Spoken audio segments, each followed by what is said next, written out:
Today we're going to be crafting a 650 watt AMD gaming PC that can play any game in 1080p. And of course, if you're interested in any of these parts that I'm going to mention in this video, I've dropped a link in my description down below. That way, if you buy those parts, I can actually get a little bit of cash. And if you want me to help you build your first gaming PC, or maybe you're not sure of what you need to build, you can also go ahead and check out my Discord server and we can communicate and I can help you build your first gaming PC. Now, on with the video.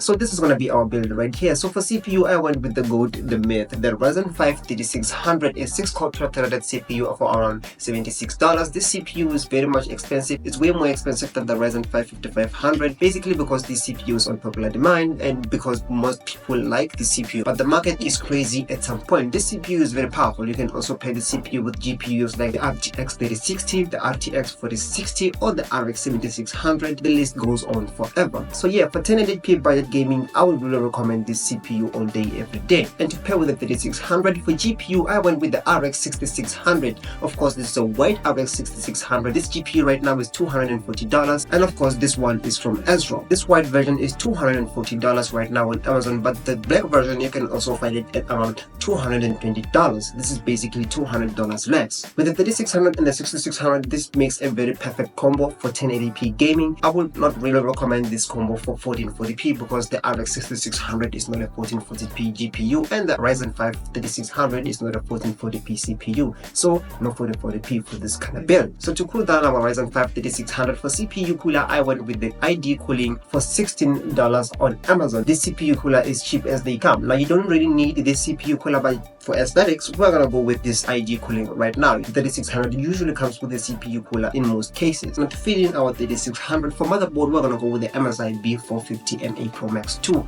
a micro ATX motherboard for $78 or $79. Now this is a very good motherboard. I happen to be using this motherboard right now. This motherboard only supports Gen 3 M.2s, which is the downside of this motherboard, and 2 set of RAM sticks. That's why in my build I went with 32GB 2x16GB RAM. It's been a very fantastic motherboard. I have no problems with it whatsoever. Now moving on for our RAM, we're gonna go with a white Timetech Pinnacle 32GB 2x16GB DDR4 RAM running at 3200 MHz with CL timing of 16 for only $44. Now these are very fantastic RAM of sticks. They're only available on New York, unfortunately not available on Amazon right now at the time of recording this video. I would prefer that you should go with this Timetech Pinnacle. The black version of this RAM is actually available at around the same price. Actually is $1 less. No issues whatsoever. The rating is 5 stars overall. And for storage, we're going to be going with my favorite AMD 2 right now, the Cloud Cross 1TB Gen 4 NVMe. I know I said Gen 3, it's only supported on our motherboard, the MSI B415,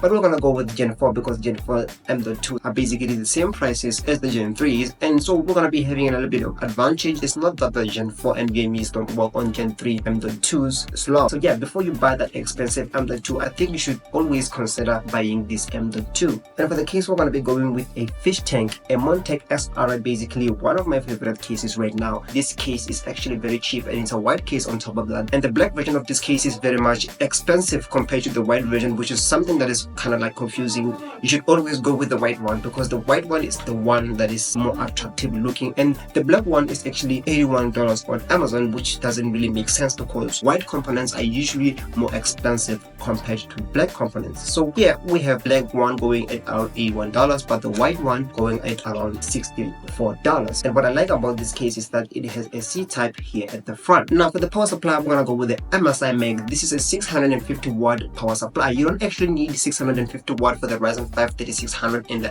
RX 6600. You only need 450 watt. That will be more than enough to power this system up. But for now, we're gonna be going with this MSI Meg 650 watt because it's actually cheap. On Newegg right now is going at around $55. But hey, the 550 watt power supply is actually the same price as the 650 watt power supply, so I think it's a good thing that you should go for 650, and that's the reason why I chose the 650 power supply, because this one is actually cheaper at the time of recording this video. And for aesthetics, to match our color theme, we're gonna be going with Oculus cable extensions. These are very fantastic extensions. Actually, we're gonna be having an extra 8-pin of GPU power connector just in case you upgrade your GPU in the future into something that is actually way bigger. These are very good looking cable extensions. I think they're gonna make your build look so much clean. Now the total price of our build is gonna be $648.15. Now if you wanna check those parts out that I just mentioned in this video, I've dropped a link in the description down below, and if you wanna check out some more videos where I make these crazy builds and fixing other people's build,